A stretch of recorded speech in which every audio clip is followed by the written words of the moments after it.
Black holes, the most extreme objects in the universe. They don't just bend space, they break our understanding of physics. Outside a black hole, Einstein's theory of relativity works beautifully. Inside, it completely falls apart. At the center of every black hole is a point called the singularity, a spot where gravity becomes infinite, and the laws of physics as we know them simply stop working. Time, space, matter, all crushed into a dimensionless point. So what's really inside a black hole? Truth is, we don't know, and that's a big problem.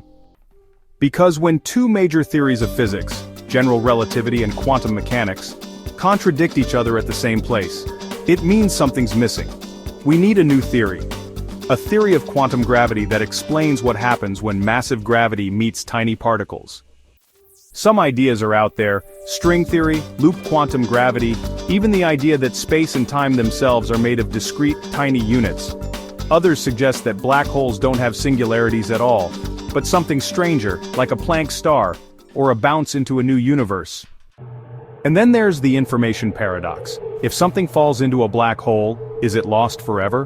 Or does the universe somehow remember? Hawking radiation says black holes evaporate over time. But if they vanish completely, where does all the information go? Physics says information can't just disappear, but black holes challenge that rule.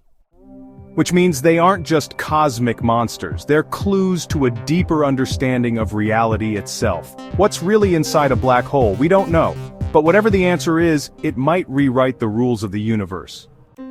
Like space-bending questions? Hit like, subscribe, and let us know, what do you think is inside a black hole? Stay curious and keep debunking.